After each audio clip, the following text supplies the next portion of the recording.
Hi listeners, this is Rafaela. Just wanted to let you guys know this is our second episode in our series titled Single, Dating, and Married. We are presenting to you the second panel discussion. This is the women's panel discussion that's a follow-up to the men's panel. We are really excited for the content that's going to be brought before you today, but again, I have to apologize. This audio was recorded in a barn at Camp Patmos on Kelly's Island in Ohio, so the audio is not going to be the greatest quality, but we know you guys are absolutely going to love the things that you're going to hear today. If you have any feedback, give us a shout out on Instagram or email us contact@timeforthesoul.co. Can't wait to hear from you. Enjoy the show.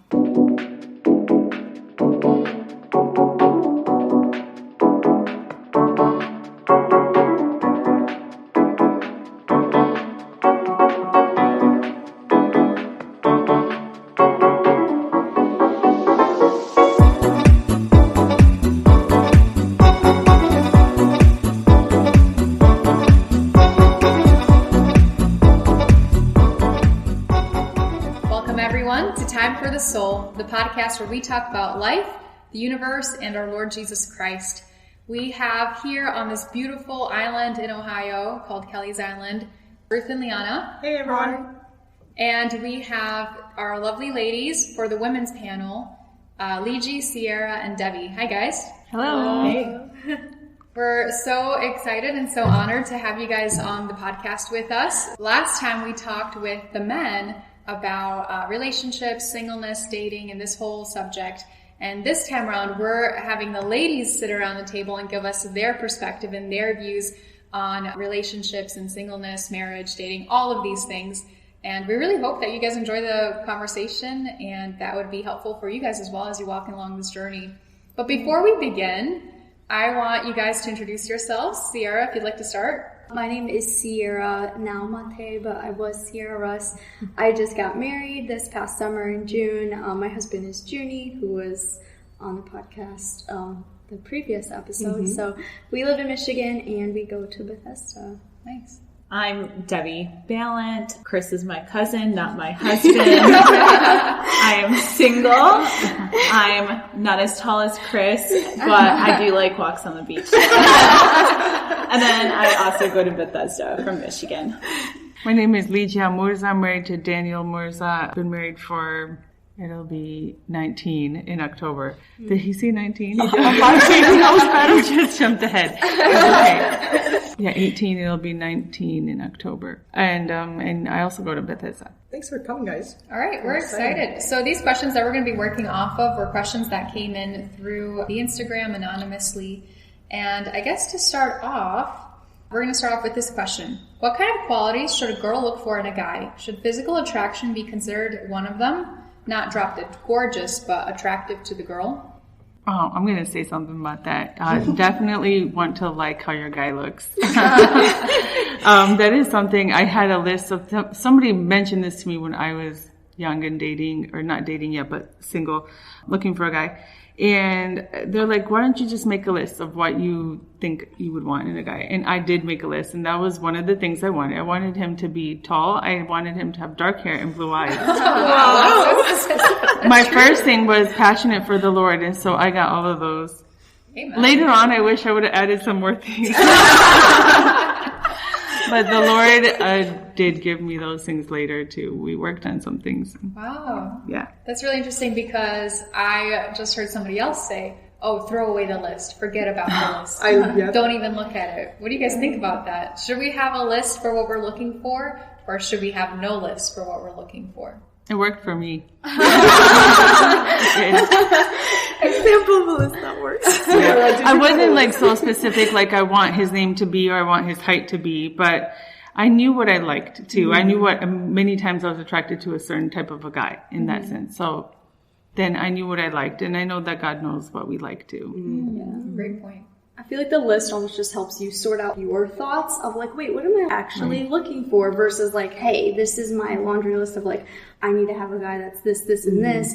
But like, oh, this is like really important to me. Like when I make my list of this is what I want in someone, you see like reoccurring themes. You see there's certain things that you start to pray for your future spouse. So I don't think lists are all bad, but I do think don't just tie yourself down to like the list. And like on the attraction thing, yes, attraction is important. You definitely want to be attracted to the person, but I wouldn't like throw someone away or like not give them a chance just because they're not your type.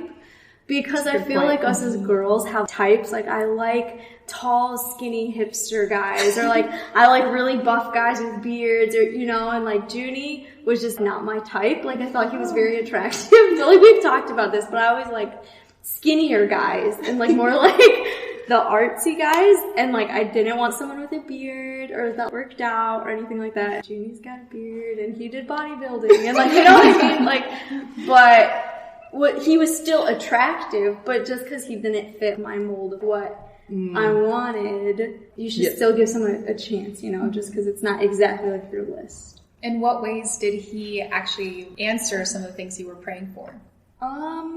Man. I feel like Junie came at a time where it was very unexpected. I almost like wasn't ready for it. So I feel like my mindset wasn't even in that way of thinking of those things. But when I like look back at it now, something big that I always prayed for was to have someone who has their own relationship with the Lord and who like served in ministry so we could do that together. And the more that I got to know him and like, so he's originally from Nashville, and the more we started dating and I would go and visit and I would see how involved he was at church, and he had a ministry that he was running with like other leaders and they were doing things. And so those were things that I'd put on my list, and the more that I got to know him, I got to see those things. They didn't come out like all right away. So from like first glance, you can think, oh, this person doesn't like meet the things on my list. But then as we like progress in dating, for us, it was a very like slow growing confidence. Wait, okay, this is going well. It's continuing to like go well. So yeah, I don't know if I answered the question. Oh, yeah. Do you guys have anything to add? Yeah, I will add that, even though I had those things on a mental list, it's not like I wrote it down, but I still was like, I don't know, Lord, is he the one? Like, even though he was what I had asked the Lord for, I still was in doubt, is he the one or not? You know, like, so I'd always put like a sign before the Lord or do a thing or pray. I was like, Jesus, I do not want to make a mistake. This is literally forever. On earth, as we're married, this is going to be us. So I'd constantly ask the Lord to give me in my heart assurance that it is him. It's important to always be assured, from the Lord, from the Holy Spirit, not let your emotions and your thoughts get in the way. I had to learn to decipher. Does assurance grow? It does grow. Yeah, it does grow as you're getting to know each other. And just like you said, Sarah, as you get to know each other, you realize he really is the man of God that I'm asking for. One question that we got that came in is, how can I best balance my expectations when I evaluate a man that might pursue me? I've been told by others to try to see potential, but sometimes I want to see more than just potential. What do you guys think on that? In terms of looking at a person, how do you evaluate, okay, what's potential, what's expectations? I think that we're all growing and not everyone has the opportunity to like show you what you're looking for. You know, so you might want someone who, Sierra wanted someone who worked in ministry and maybe their opportunity was very limited in ministry or in a ministry that wasn't well seen. And so you're in a place of like, well, is this potential or is this it? And I think that's where you really have to talk about it and see with God and see if you're comfortable with that. Like, are you okay with what you see? What are some of the biggest red flags in a guy or a girl? Someone that's very into their self.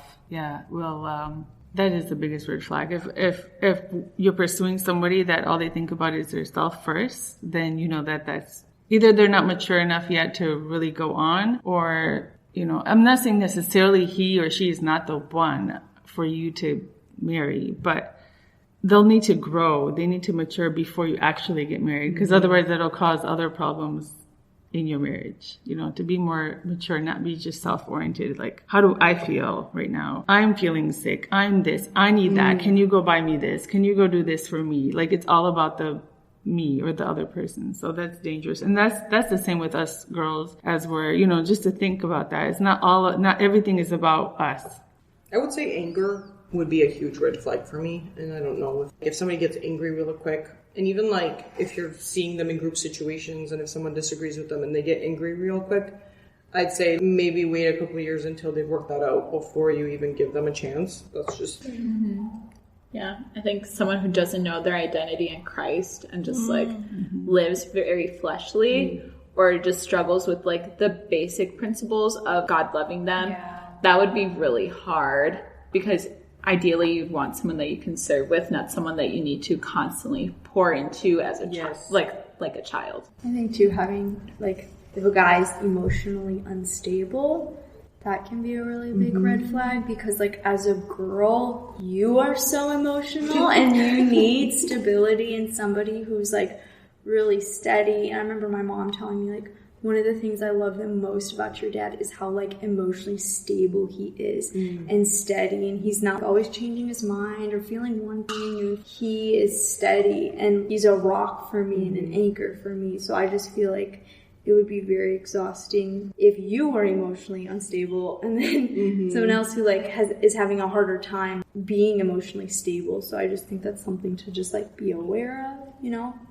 There are also girls, I think, who are more emotionally stable. I mean, like, I think we know some, and I could see them being with somebody maybe who's an amazing guy, but maybe who's more, you know, who needs that support more. But together they'll flourish. But generally, yes, I think as a general rule, like, women are more, but I think there could be guys too. And I think there's a compliment for them, you know? So I'll ask, I guess, the married ladies. I know Sarah's just being a little bit, but... I'm a guppy. This is a question that came through Instagram. What's the biggest and they're saying most important piece of advice on something you learned through the singleness period before the marriage that you could give to like someone single right now? And I know that's a huge question, but... I'll tell you what I did. I mean, I definitely liked various guys, and I was like, Lord, but I don't want to choose wrong. I don't want to go after one or just follow my heart, you know, my feelings.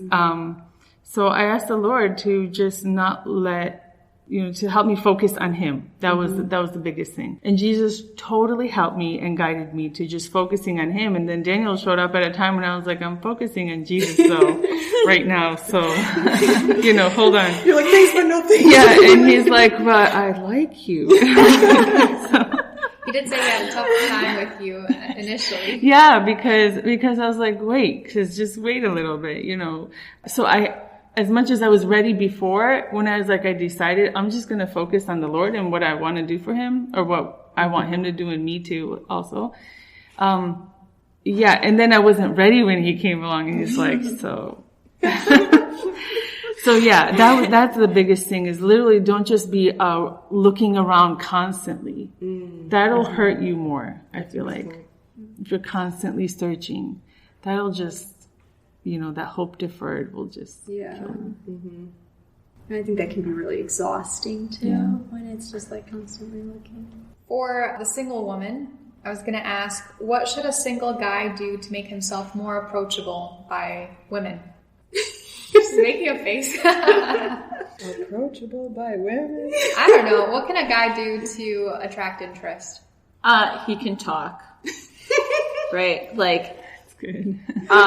don't try to be mysterious and off away. Like, I don't know, if someone that's there is more likely to get a girl's attention. Like, be present in the places that you are. Go to the places that you, like, there are people. And don't just stand around. Just talk to people. People aren't that hard to get to know if you show interest in them and not talking about yourself. Yeah. Prepare questions to ask. It's not a bad thing, you know?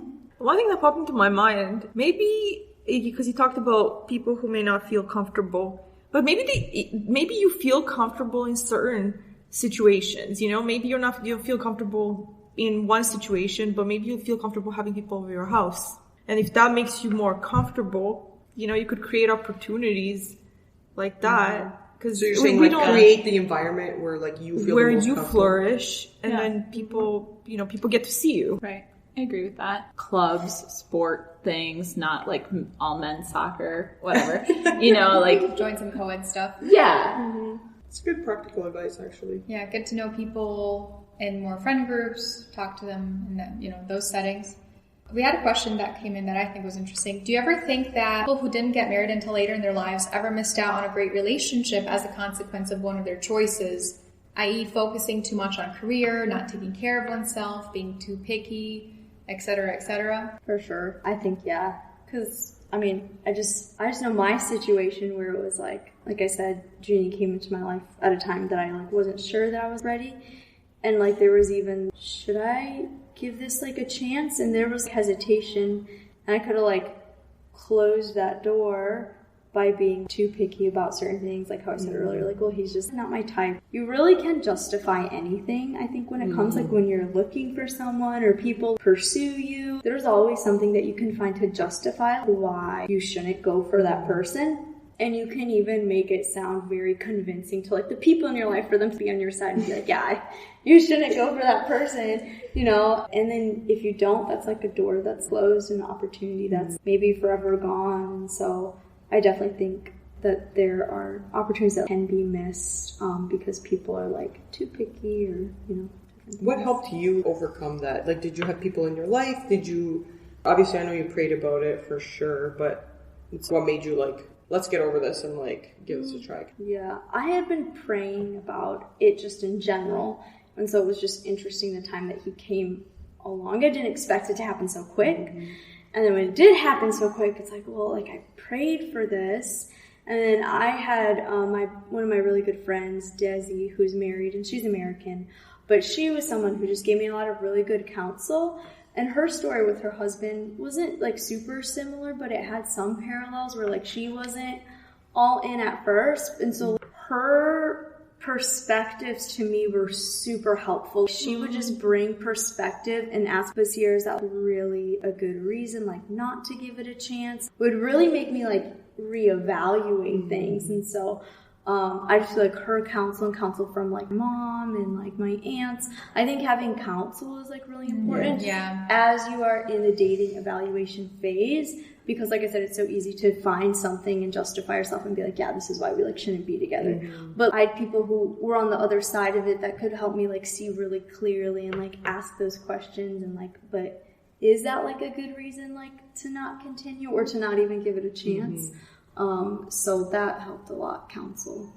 I think what I'm seeing is a thread of people saying, and I've had conversations with other friends too, sometimes it's not going to be all roses and sunshine in the sense of love at first sight. We go and everything's good. What I've been hearing a lot of is, I like this person as a person. They were a great human being and they loved God, but I needed a little bit of time to warm up to this idea. Because I think sometimes we have a problem of jumping over that hurdle. If it's not an instant, yes, I'm going to go ahead, you retreat too soon.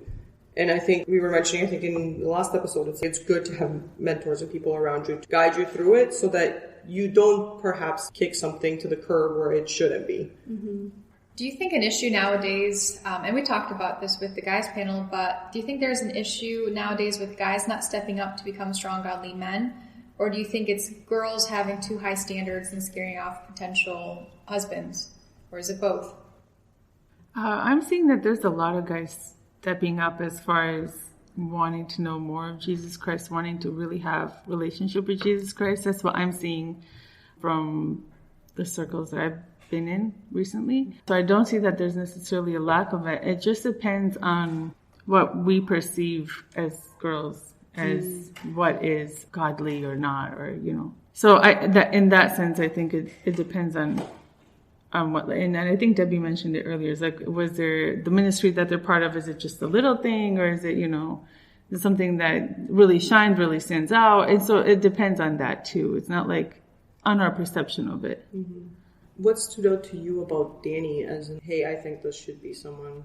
Even if I had a little bit of reservations. Right, I did have reservations just because I wasn't necessarily gung-ho ready for it either. And although he was passionate for Christ, there were some things in him that I was well, I don't know, I wasn't completely sure. But I'm glad I stuck with it, and we did get married, because after you get married, and I don't know if this will be discussion later, but after you get married, there's so many different things that they do change, but I'm not saying it's a bad change. They kind of just mesh together in a good way that you're like, oh yeah, I'm seeing why this and that, I did love you back. I loved you back then, but I love you even more now. You really, not that you grew on me, but you really grew, you grew. And yeah, I love that idea that he grew a lot and matured in Christ. And I do know that it had to, and I'm not trying to raise myself in this at all, because it literally is our part as the wife is to pray for our husbands. Mm-hmm. And I do know that a lot of his growth also came from prayers of his wife. Mm-hmm. Wow. Yeah. Mm-hmm. So being married, do you really see the effects of that prayer and the effects of you being that encourager, that helper that builds him up? I do see the effects of it, but it goes both ways. Yeah. It definitely, I do know he prays for me a lot too. And I think that's what built me up also. But there were some things early on in marriage that I was like, I don't know about this, about what, his certain behaviors that I didn't appreciate. And I was reading a book at that time. It was Stormy or Martian. It was The Power of a Praying Wife. The Power of a Praying Wife. Yes. And that's what taught me, right from the very beginning, to just pray. If you don't like something about your husband, pray about it. Don't nag him about it. And that's what I did. I was like, fine. And sometimes it takes more prayer to just get somebody to change. But he did. And, the Lord used whatever it was that I didn't like about him to change him into something better.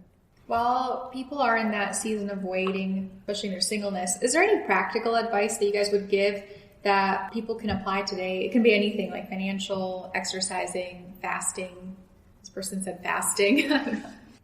It's important to live a good life and live your life to the fullest. I personally live a very busy life. I'm all about I have something to do. So we're here at Camp Patmos. Mm-hmm. I had something to do every single night after work for the past 3 weeks. And I know my first free day will be after Labor Day. It will be the Tuesday after Labor Day will be my first free day. And I just live that way. I do Girls of God ministry. Mm-hmm. I go help, at a church in Detroit. I mentor kids. I just will find stuff to do. I make time for good friendships, mm-hmm. and I have things planned out. And I think that's really important. You just need to live your life well and not wait for the next thing to happen. Because when that next thing happens, then what? Mm-hmm. You're stuck figuring that out. It's important to live a life that's worth living. Mm-hmm. So maybe even calling it the waiting period is not right, because we should be active and we should be doing things and living out the gospel in our everyday. Can you actually, because Chris talked about brotherhood last episode, can you tell us a little bit about Girls of God, just as a plug? Yeah, for sure. Girls of God is a middle school, high school, and college ministry at Bethesda. We're broken up in small groups, and the groups will have 2 to 3 leaders, and there will be 4 to 8 girls per group, and they meet every week or every other week to just spend time growing in friendship together, growing in the Word, just being together. And then they grow with that same group from middle school all the way to around college age.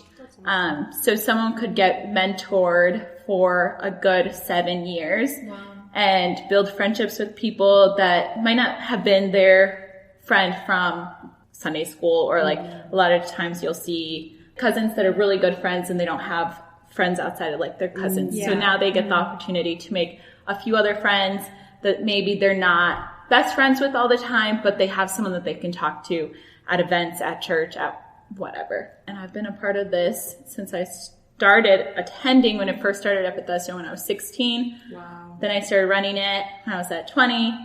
Been running it for a long time. So it's really cool. Ligia, weren't you Debbie's? Yeah, she was in my group, yeah. That's amazing. And then you and Debbie and Sierra, you guys are both leaders. You guys have that. That's really cool. Yes. Yeah. It's amazing to see how you guys are empowering the new generation, and then that generation's going to grow up. Sorry, this is I love discipleship, so it's a great plug. How important is personal attitude and outlook in the waiting period? And what attitude and outlook did you see in yourself in your waiting that you wish you would have changed sooner? I think that you can pity yourself for being single. And I don't think that's ever helpful. So getting out of that as quickly as you can is probably the most beneficial thing in this waiting. To go off of that, I read this book called Gift of Singleness by Sam Allberry, and he has a great point where he's like, when God gives the charismatic gifts, when God gives the gifts in Scripture, and especially in the New Testament, they're meant for upbuilding the church, for building up the church. They're meant to be used for others. And he's like, the same should apply to the gift of singleness, because whatever season you're in, that's the gift that you've been giving. If you're in the gift of singleness, then that gift should be used to help and build up others, not like wallowing in self-pity, but like actually using that. You have more free time on your hands, great. Use it for the Lord, great. Minister to others, build those friendships, help those in need, instead of just focusing just on yourself. And I thought that was a great point that he made. It really did kind of change my perspective on that. Yeah, that's a really good point. Yeah, not thinking just when's my guy coming, or when's this, There was someone that said, I'll get married when she falls from heaven. And so he did finally get married, and I wonder where she fell from.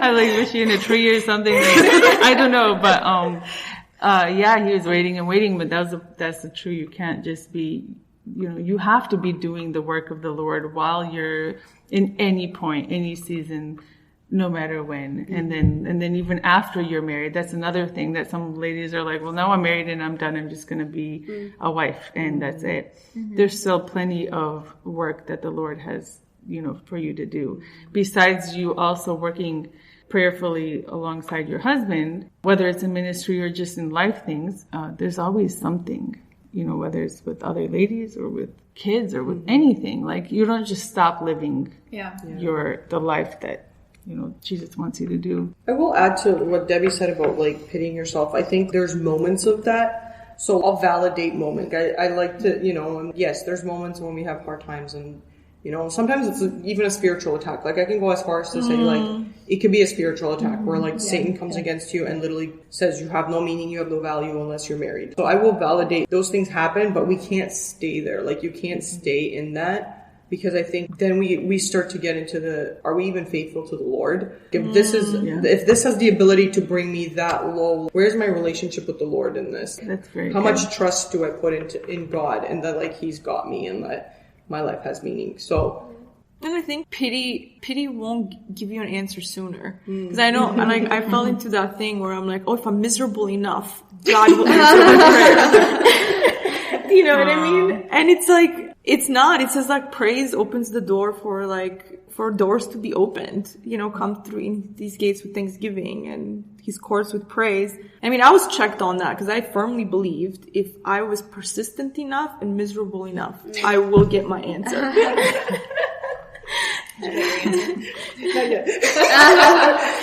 I'm practicing the second half.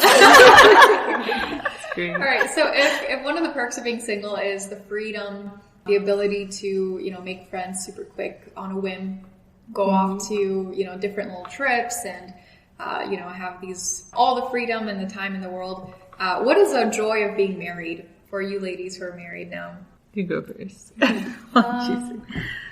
I think the companionship is just really fun, and something that we long for. Girlfriends are so fun, and I have so many good girlfriends, and I love going on trips with them and connecting with them. But every girl knows that, like, even in your really, really close, intimate girlfriend friendships, we're like, but we want another relationship. And there's this part where it's like your girlfriends just don't satisfy that part, and it's like this longing to just be united with someone. And that's just been really special and really fun to have like a companion that's like there and that really cares and that's like doing life with you the closest you've ever done life. Because even though you might do life with your girlfriends, like they don't go home with you every day. Maybe you see them once a week, twice a week, but like someone that goes home with you every day, that you talk to every day, that you process everything with, that closeness is just so special and something that I think we all long for as women. Yeah, that's true too. But something really I noticed this last couple of weeks is that if I'm, taking care of the kids or getting them food or something and Daniel's already seated, all I have to do is look for him. I don't got to look for an open seat, like he's saving me a seat, and then vice versa. Like, I just know that I belong there next to him, So it's kind of like you just know you belong with someone And it's a good feeling to know that you belong. You have each other's back kind of thing. Yeah, and it's a good image of what we are expecting in the new earth, in the new heavens, right? In our walk with Christ, we belong to Him, right? We always have a seat at the table with Him. So I thought that's beautiful. Do you guys believe that God created someone who's a perfect match for everyone? No, I don't think so. I don't think there's one perfect match for each individual because we're all so different, and then we vary in differences. And then, like you said, if you decide to not go in one direction, like if you shut the door in the relationship, that doesn't mean you'll never get married because you just, you didn't get married to that guy. Because the Lord continues to mold people anyways. So, and then at some point in time, you'll still mesh with somebody. It might be later, obviously, if you decided to close some doors, but yeah, I don't think that there's a soulmate, like one person that's created for you. I think there's a lot of people that could be a good match, and some people are more suitable for you than others, and God gives us the wisdom to know how to choose and to choose wisely. I have this theory that's just like, this is not a Bible thing, this is just my theory, is that I do believe you have a best option, but I think your best option changes as your life changes. If you move away, your best option is probably now somebody else versus your best option when you're living at home. Yeah. As your circles change and other people in your friend group get married, maybe that person was a best option at one point, but now your best option has changed. And life, there's just so much ebb and flow and change and so many things that depend on other people's decisions too, not just yours, that I think your best option could change. And so I think there's a lot of people that could be really well suited for you, and God gives us the wisdom to make a good choice.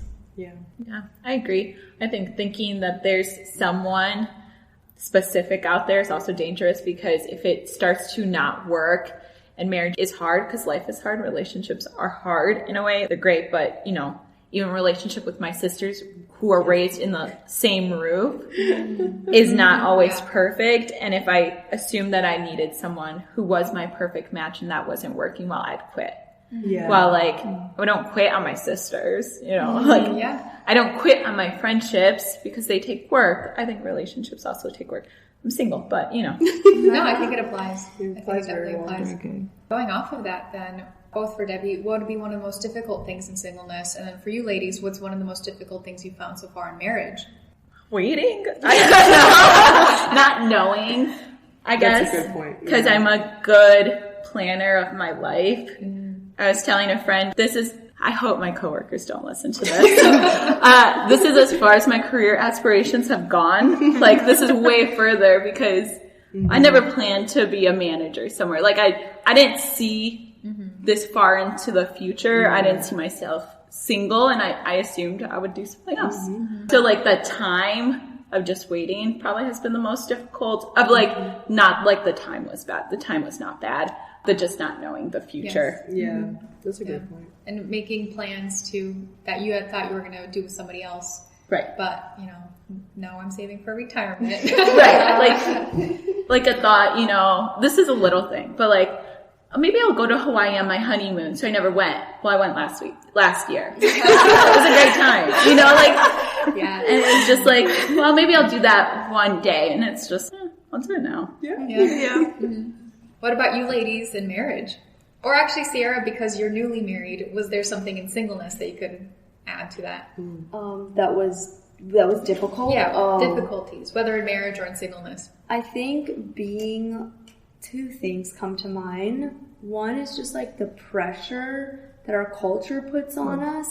And everybody has good intentions when they come up to you and they're like, I'm praying for you. You know what I mean? Or it's going to be you next. And it's just okay, thanks. It's difficult because it makes you feel like there's something wrong with you. And and I know those people have good intentions, but in my family situation, I'm the oldest of 4. All my younger siblings were engaged or married before I was. And so at each bridal shower or wedding or engagement, those events were really hard, and then you feel people thinking a certain way about you. Oh, she's just too picky, or she's this. I think that just those pressures from society, especially like Romanian culture, that is really difficult. Yeah. And then I don't remember what the second one was. I think it was like comparison and just like being around people that are in that season when you are not in that season. Like I said, my siblings were all in that season. And so by the grace of God, I had really, really good girlfriends that were in my season. Debbie being one of those. So Debbie and I walked that season together for a really long time. And so that was so nice to have people who understood, who are in the same season as you, because sometimes you're with other people and you just feel so like out of place. And even now it's like, how is there a balance between, you know, the people that are walking in singleness and those that are married, and we should be able to like rejoice and celebrate together, but at the same time hurts are very real and walking that journey can be really, really hard. And so I found that kind of being on both ends now. I remember being single, having a really hard time watching my siblings and my cousins walk through that while being like nowhere near that season. Now that I'm being married, it's like, well, I know what the flip side of that was, so I want to be aware of that with my single friends. But then I know they want to participate in that joy with me, but I don't want to like, you know, so finding that balance, I think, has been hard. And Thanks for sharing that. Yeah, thank you for sharing that. Ligia, what would you add to that? Like what was hard about being married? Or any difficulties? Yeah. I'd always say that if you weren't a Christian before you got married, being married will make you a Christian. I mean, it's just like it sands you. You know, it's like sandpaper. Because like you are bringing two people that didn't grow up together, right? And they have to get to know each other. And that even now we're still like getting to know each other, and because we keep changing too. So that's the thing. It's just as I guess putting yourself last is what I have been trying to learn to do, is just not like what I want to do, what I feel, my frustration and my irritations with what's going on with either Daniel or the boys or whatever. I'm still trying, and I think in many ways I'm succeeding, but not entirely. The Lord is giving me a lot of grace and teaching me gently, you know, how to put myself in the right place. And I think that's just a thing that's a Christian thing that we need to learn anyways. And then when you have kids, they see you as an example. So it's double, triple, quadruple hard now because I got 4. What's the difference between changing and losing yourself? Do you lose yourself in marriage? You don't lose yourself, but there is a part of you that is lost. And what I'm saying is your single part. Like you cannot go and chat with all the guys like you used to before, you know? Like, I mean, I was friends with other guys before, and I had to learn to just be like, I'll talk to you guys, but like there's a totally different way of talking to you guys now, you know, or even with the girls, like that balance that you're saying. Yeah, with your friends that are single, like you have to find that balance of how much do I let myself go and be with other people, and how much time am I giving to our relationship? Oh, I wanted to ask, how important was it for you guys to get like a sign from the Lord about your future husband, or like a word from the Lord?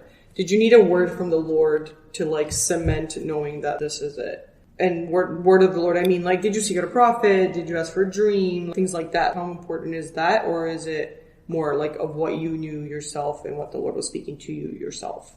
I think everyone is different, but for me personally, not that I need like a word or a prophecy, but I need confirmation. So I'm like, okay, God, I just need to know that like you're in this and like your hand is on this and that this is like my best choice. Because Ligia was saying earlier, like this is a forever choice. I don't get to go back on this decision. So for me, especially because at the beginning of our relationship, I was, you know, just very tumultuous for me. I really sought the Lord on like confirmation, like, Lord, please confirm to me, just like speak to me that this is the way that I should be going. And for a while it was like, just tell me, is this the person I'm supposed to marry? I just want you to tell me yes or no, and I'll just do that. And like, God didn't tell me yes or no. He gave me confirmations, and he met me in the way that I needed to be met and spoke to me in the way that I understood in my own relationship with him, which was, I appreciate that so much. Like the Lord knows what he needs and knows how to meet us in those places. So he definitely did. And I'm just like so grateful. Like when I look back, it's just, oh, thank you, Lord, for like speaking. Like I have so much confidence in the fact that I sought you on this and believe that your hand is on this. I wanted God to tell me like yes or no. I really believe like God's not going to tell you yes or no. He wants you to make a decision and like seek the Lord, believe that you've heard from him, and then move forward in faith. He didn't make us to be robots. Like you look at the garden, you look at history, God gives mankind free will to do things and to make decisions, and he wants us to make those decisions. Just like if you had like a child, you wouldn't always want them coming up to you and being like, can I do this? Yes or no? They want you, like you want them to already know you well enough that they know what you would want for them, so then they can go and make that decision. Like I'm a second grade teacher, and like I have some kids that come up all the time and ask everything, and it's like, you should know this by now. If you were like listening to the instructions that I provided before the test or before this, or you were listening to the lesson, you would know this. And I think the Lord wants us to know him, to recognize when he's working and trust that and move forward, than just to just be like, yes, no, because I don't think that's really like faith. And so that was something that I had like overcoming. Like the Lord brought confirmation, which I'm really grateful for. But there was a period where I was almost like, just tell me yes or tell me no. And I someone would tell me like, I don't think that's what like the Lord really wants, That's fantastic. Yeah, and that really reminds me of just how it says, put on the mind of Christ. And when we have the mind of Christ and the Holy Spirit dwelling in us, we don't have to go and ask the Lord for a yes or no for every single decision we make. That's a sign of immaturity. That's a sign of faithlessness. Gideon did that. He put the sign before the Lord 3 times, not because he had faith in God, but because he didn't have faith to step forward and actually do what God had called him to do. We need to make decisions knowing and trusting that God has provided and equipped us with everything that we need to know. And this is not just for marriage. I think this is this is life advice that we should take. Yeah, confirmation, that's what it is. You need to have personal confirmation constantly. That's what I ask the Lord constantly. Is this, is this right? Are we going right? And I don't know if girls need it more than guys, but it sure seemed like I needed it more than, because I didn't think it didn't seem like he was asking God every day. He just, I did want to say this though, that he was perseverant, and that is a big thing with the guy that you will like you want him to pursue you. You don't want you to be the one to always texting him, calling him, be like, hey, do you want to hang out? Should we do this? Should we go there? You want him to pursue you. And Daniel definitely pursued me, and he pursued me, and I was like, I followed all the confirmations that the Lord gave me to, and then I gave in. And then when we turn to the church, when you say your vows and you turn to the church, and then they say, we present to you the youngest family. Like I gulped. I was like, this is forever. Because you're like locked in forever. And that's why it's such a big deal though. And that's why we all feel it's such a big deal. For the married woman, to end on an awesome note, what's your favorite thing about your husband? Daniel is bold in Christ. I love that. He has grown into that a lot more. I love that he takes that boldness and he takes Jesus Christ very seriously, and he follows him with all his heart. That's such a big deal to me. So hard to pick like one thing. You can say a few. Yeah, I might. One thing that like I saw in our dating, but I see even more in marriage, is just like his patience towards me. Like I said earlier, like as women, we're a lot more emotional, and he's just so patient. And like I've been telling people that have asked me things, it's like you're Jesus with skin on. Like like he's so kind and so great. You get married and you do see a lot more flaws of the person, because when you're home, your guard is down. But I feel like I've been married for like 2 months, so I don't know if it's just a honeymoon phase or something, but like Junie's just so much better than I thought he was. He is so good, and I knew that going into marriage, but now having lived together for 2 months and like more opportunity for friction or tension or things like that, like he's just so patient and like truly kind, very even-tempered. And then just like his joy, like he carries the joy of the Lord so well, and always sees the classes like half thoughtful and is so excited about life and doing things. And that's so fun and life-giving to be around, to be with someone that has like that childlike joy and wonder. To get to like partner with someone in that, it's just like really fun. So how could you hesitate? I don't know, my mind must have been blinded or something. I don't know. Spiritual attack. Yeah. Debbie, what do you want to say to the single girls that are in this period? As a final, like, encouragement. If someone has godly character and they ask you out, say yes. Don't overthink everything before you go out with someone. You don't even know what someone's like. We can spend time, and I might know like how you're doing, whatever, but I don't actually know you. So give someone time, and then live well. Like enjoy life. Amen. Don't be a bum. Don't be a bum. That's true. Are there any last things you guys want to say before we close out? Maybe just those single girls, because I wasn't there. Like, I was just there, and I was there for so long, so I feel like I can almost speak more to that than like marriage. But just that things can really change so suddenly. God is a God of suddenlies, and if you feel like you've been... Actually, Ligia had that word for me. I'm smiling because that's the exact word that the Lord gave me for her when I was praying for her. And I didn't want to tell him because, like, I didn't want to say, because I know, like you said, people are praying for you. And you feel like there's something wrong. But I told your mom, I said, the Lord said suddenly for Sierra. And then when it all happened, suddenly I was like, oh, I did hear you. And now, because you're always a little bit like, is it? I want to make sure it's the Lord. Yeah. Praise God. Yeah. That is so cool. It was the word suddenly for you, so it all happened quick. Like, one conversation can change your life. So it's like you think, man, I've been in this situation for so long. I go to all these events. I never meet people. Like, one conversation can change your life. I'm like, Junie just called me up literally out of the blue. We were friends, but we had never texted. We had never anything. And he just called me up and was like, I'm going to be in Michigan. Do you want to grab coffee? And it was like so random. Like, it was just like, you know, so things can change so quickly.